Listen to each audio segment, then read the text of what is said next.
Well, let me tell you about this young man. He's been with us time and time again. He always comes through with some incredible information, videos, and just teaching.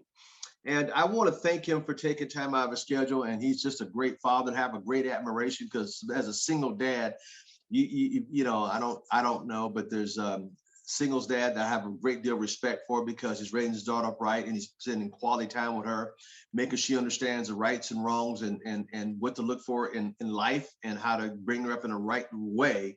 And I want to thank him for that because I have nothing but a great deal of admiration for any man that does that. And I really appreciate him as a friend. I appreciate him as a leader in ACN. And you can always count on him no matter what. And I appreciate him so much. Without further ado, regional director from Southern California with the largest regional director organization in the company. Without further ado, the great Mr. Julian Lewis. Mr. Thomas, good morning. How's it going, good morning, sir? It's great to see your face. Look, we got the color profile going on. Yeah, brown skin with the pink. I like that. It looks good. Looks good on you. First of all, before I get started, I just want to let everyone know that, listen, I know we all know Mr. Thomas is a senior vice president. We know he's been a Circle of Champions member for the company, representing the company on the highest level many years in a row. He's been so many things. He's attracted so many great people into his life. He has so many accolades, but all of that shows you is who he is inside as a man. The way he moves, he's consistent with who he is in the light and in the dark. And it's just somebody that I look up to tremendously. And I don't want you to take him for granted because even the little things he says jokingly are gems. They're jewels of wisdom that you can take with you into your personal life and also into your business. So Mr. Thomas, for everything you do, every day, waking up early in the morning, constantly being there for myself, my team, and for the entire group. Thank you, and I appreciate everything you do and you stand for. Thank you so much, sir. And good morning, everyone. It seems like, all right, you guys got to see me every single day last month. I got tired of seeing myself, but I didn't really get to see you guys. So it feels like I haven't been with you for about a month. So I'm excited to be here this month and to talk to all of you about an important conversation. But just to give you, not everyone here knows who I am, just to give you a brief background. Prior to getting involved with this company, I was a senior systems engineer. I was working way too many hours at my job, 80 to 90 hours a week, averaging 50 to 60 flights a year. And it became cumbersome, especially because my fiance and I found out we were going to have a baby girl. Good fortune came my way. I was introduced to this business by my first mentor who shared with me a system that allowed me to build a business around my crazy work schedule and enabled me to come home to my family and become the type of father that I felt my daughter deserved. All right, that's bottom line. But it's not about me today. I want to talk about how you and I, how we together can, from this day forward, make 2021 the best year ever.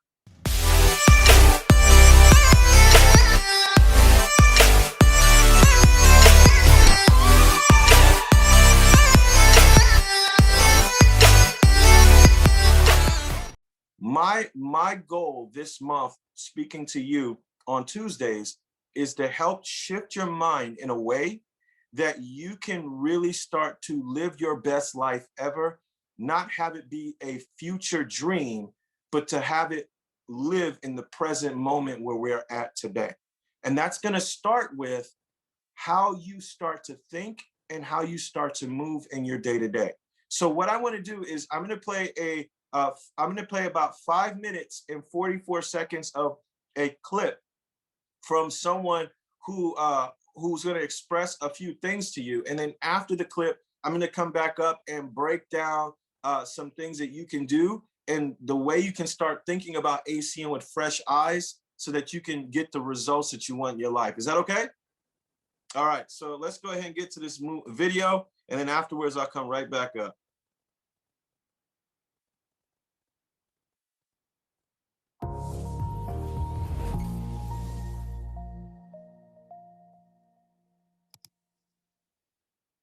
What do you say to those viewers that don't pursue their dreams and are locked in their careers because they are too afraid to take risks and pursue something meaningful? Well, the first thing I would say is, well, you should be afraid of taking risks and pursuing something meaningful.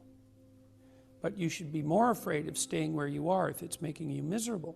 It's like the first thing you want to do is dispense with the idea that you get to have any permanent security outside of your ability to contend and adapt. It's the same issue with children.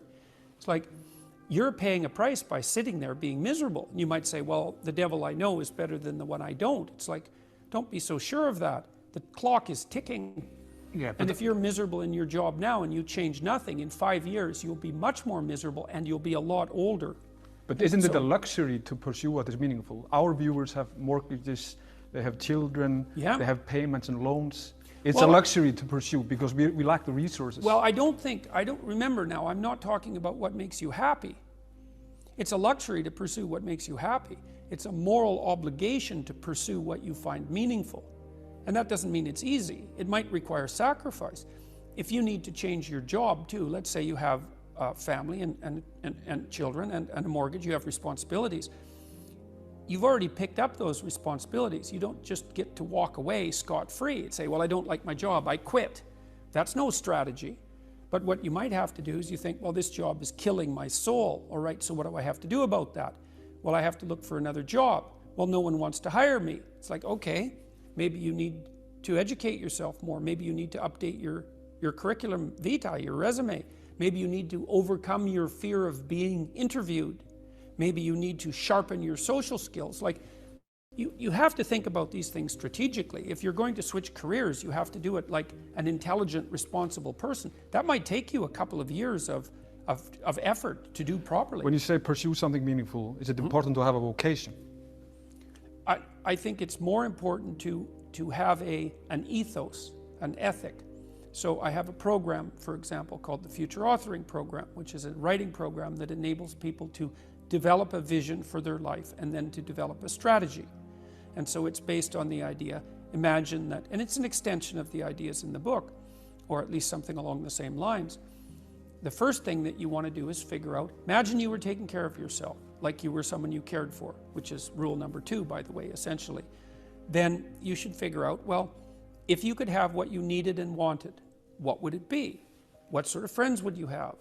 What would your family relationships look like? How would you conduct yourself with your children? How would you educate yourself? You need to think through how it is that your life could be properly arranged if you had that ability.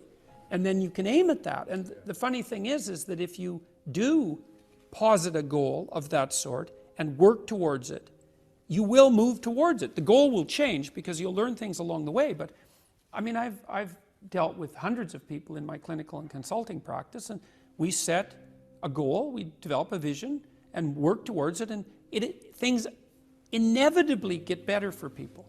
So it's not a luxury, it's difficult. It's a moral responsibility, and it isn't happiness. It's not, the pursuit isn't for happiness. It's a moral responsibility to pursue what is meaningful. Absolutely. Yeah.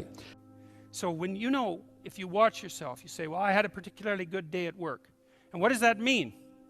Well, it means that you lost your sense of time, right? Because when you're having not a good day at work, it's like, first it's 1 minute to 3, and then it's 45 seconds to 3, and then it's 30 seconds. That's what school was like for me. It was like, click.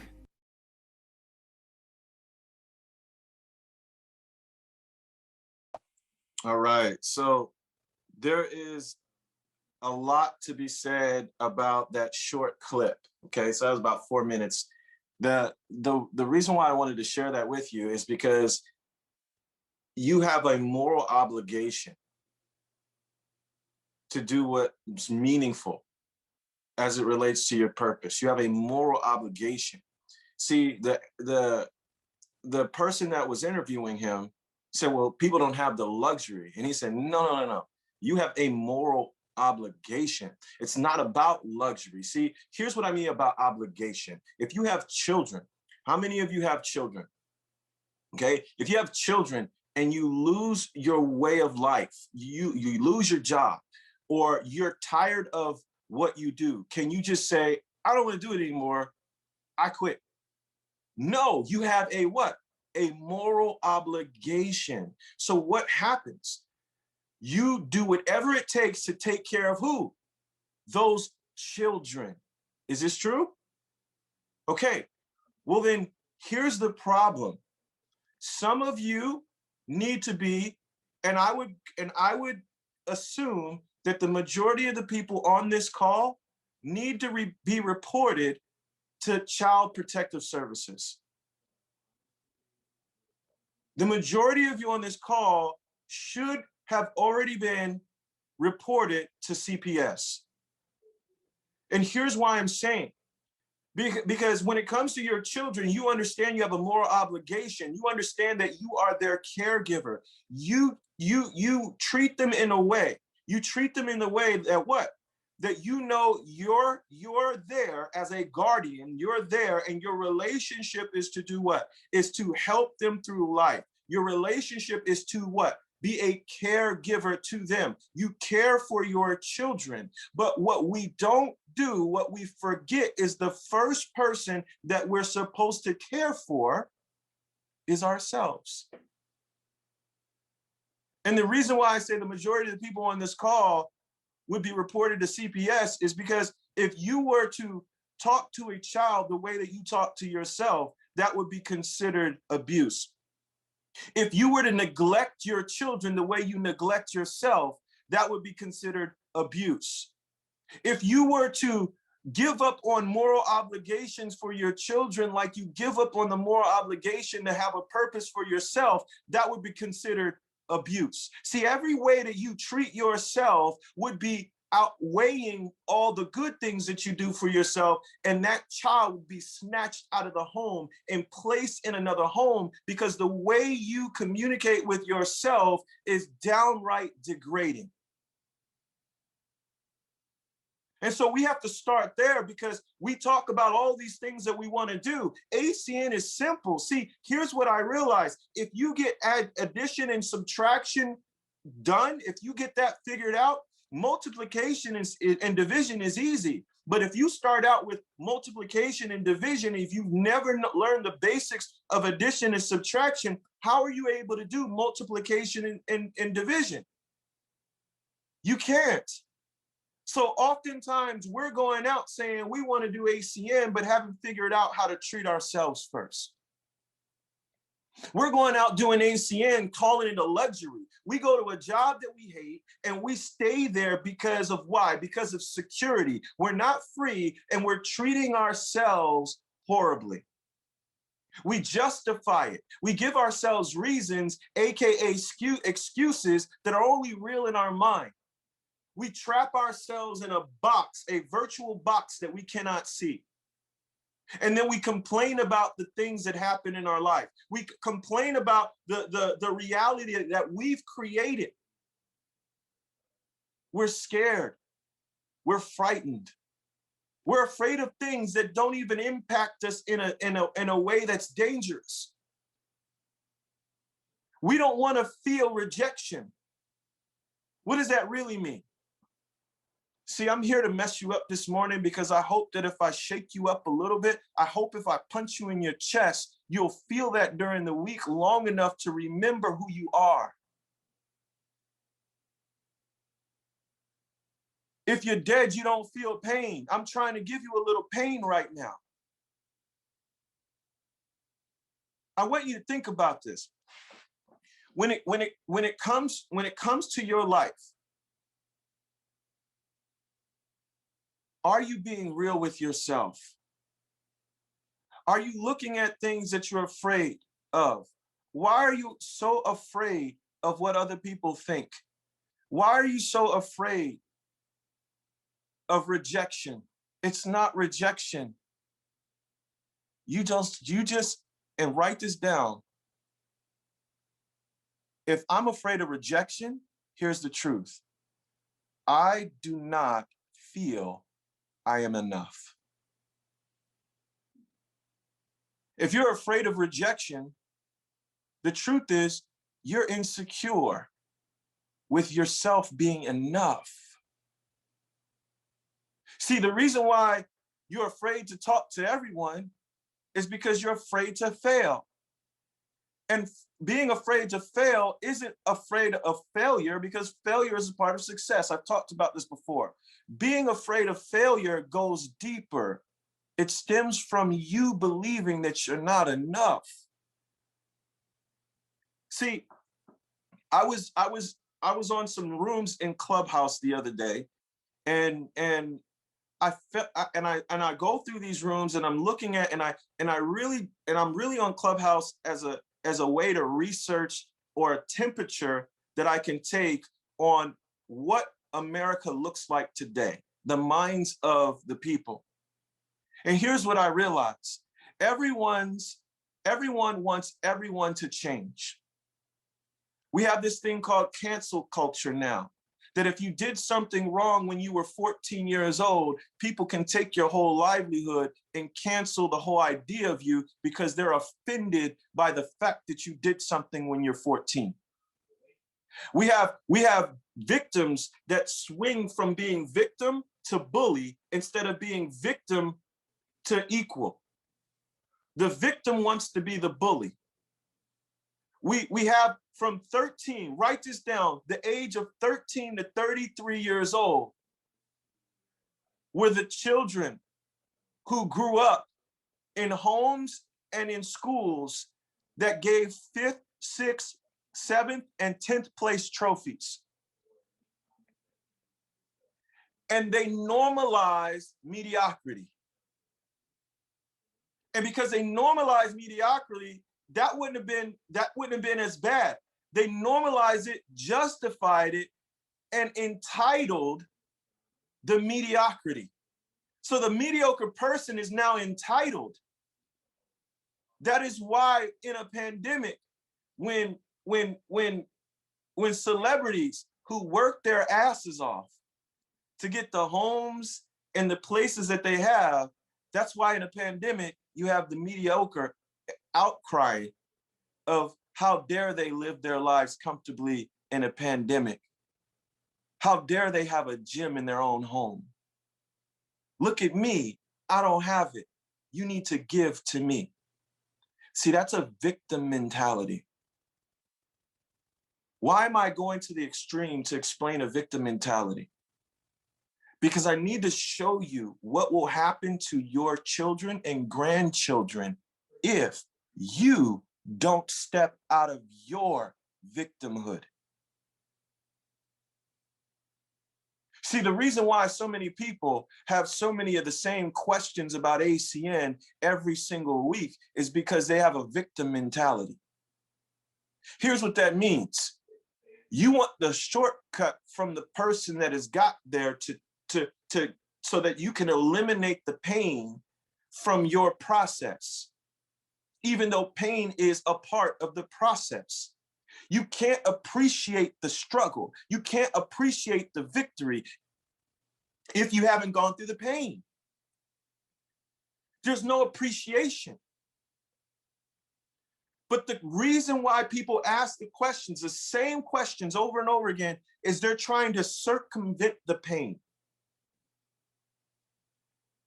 All you're doing is delaying your wins.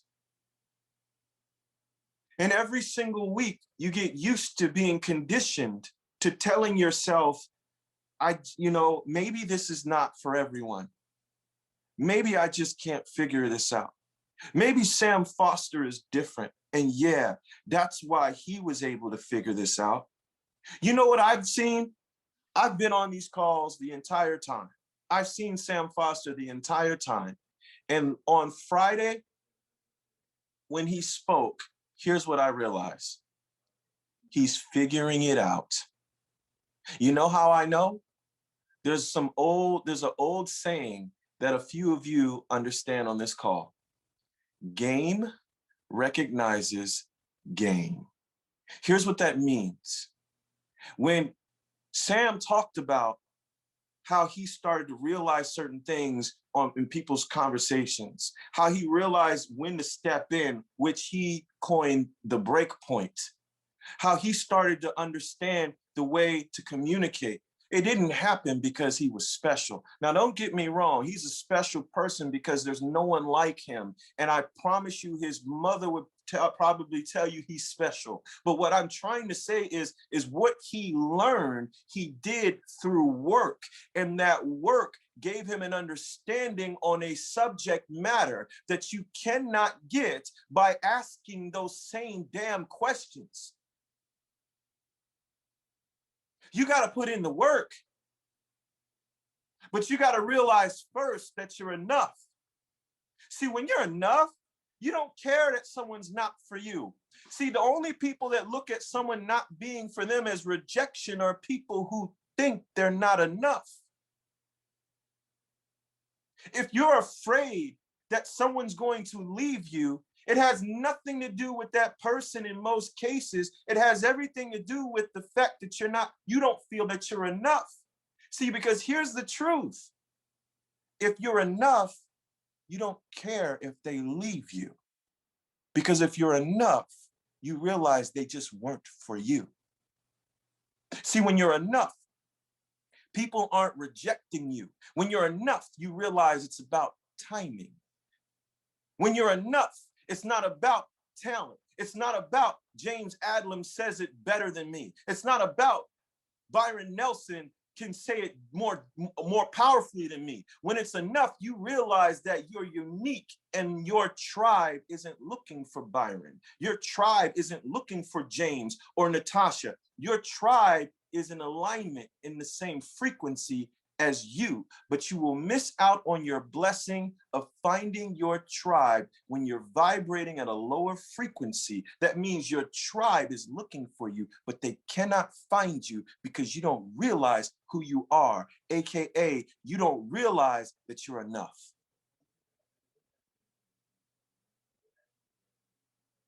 And I hope you're getting this, because all of the conversations that I see in this world have to do with playing victim that you're enough.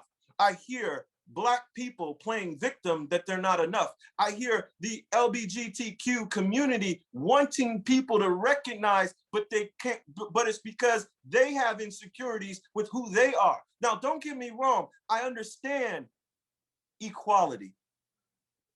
But if I have to force you to be okay with what I do, that means that I don't believe that I'm enough. Because when I'm enough, I don't care if you believe what I do is good.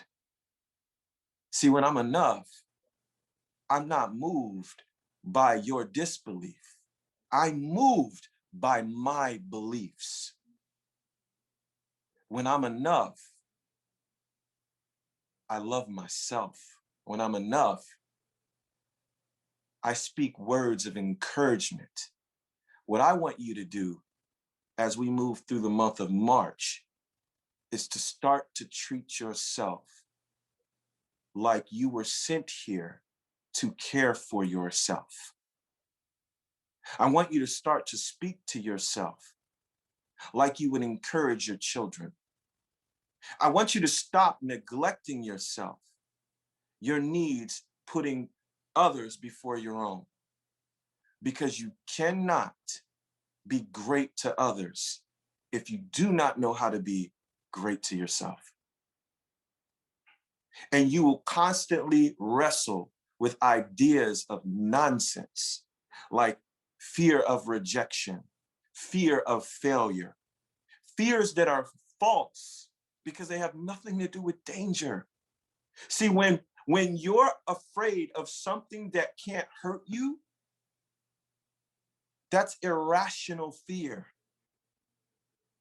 And we never talk about these things because all we do is talk about the things that happen because of the irrational behavior. See, when it comes to nutrition, I see people talking about all the time. I want to get a six-pack. What type of workouts should I do to get a six-pack? There are no workouts. You already have the six-pack. You can't see it because of the layers of fat. So it's not the workouts. It's first. And it's not even the nutrition. It's the realization that you're enough. And when you realize that, you want to take care of yourself. You want to eat right. You want to live longer. You want to be healthy because you are you. And you realize that God gave you a gift in being here to experience the world. See, until you get down to that foundation, everything is going to be complicated. When you can understand that you're enough and then open your eyes, things become simple. It has nothing to do with being fearless. It has everything to do with having faith and being courageous in your faith. That this world wasn't designed just with you in mind. It was designed for you. You are a creator. And you're going to keep bringing the same crap in your life or the same beauty in your life based on how you think and how you move in the world. Listen, I mentioned this the other day. You can look through the window and see the beautiful sunset, or you can be the person that sees the specks of dirt on the window. You can be the person that sees, men or women, you as not being in shape or not being beautiful today. But here's a scary thing. We all get older, right? And what's scary isn't the age. What's scary is when you can look back at yourself 10 years ago and realize how beautiful you were. And here comes the scary part. You missed out on feeling beautiful in the present moment because in the moment, you didn't feel you were enough. So we're going to start there. Ladies and gentlemen, we started out about 9:10. I want to keep it short today. We're going to start there. It's time to start building who you are so we can stop looking at the mechanics of ACN as complicated because they're stupid simple. You just can't see the simplicity if you don't realize that you're enough yet. Once you realize that, you're going to call whoever you need to call. You're going to pique whoever is in your way. You know, my daughter, when she was 2 or 3 years old, she just talked to anybody, everyone. When I was a kid, I did too. My mom said, you need to stop that because of strangers, right? Strangers danger. And I said, Mom, they're not a stranger. We like the same toys. This is my friend now. And the funny thing is, that's really how it works. My mom's fear of what was happening to little boys and girls in the 80s caused her to project that on me. Now, was that bad? No, because it kept me safe. But at the same time, as an adult, I have to see what it is, recognize it as such, and realize that those ways of thinking don't serve me anymore. You got to be aware. You have to wake up, or you won't be able to play. And 10 years from now, you'll look at your life the same way that person looked at their beauty and realize you had such a great life that you squandered and stole from yourself because you lived in a state of insecurity and not being enough. And then you'll wish you could get that time back. Do it now. Stop living in fear, stop living in regret, and start working on realizing that you're enough. Mr. Thomas, sir, I'm done this morning. I appreciate you allowing me to jump on here and share, and I appreciate you thinking enough of me that I could share with everyone on here, because I know all you want to do is help them and realize that they're enough. Thank you, sir.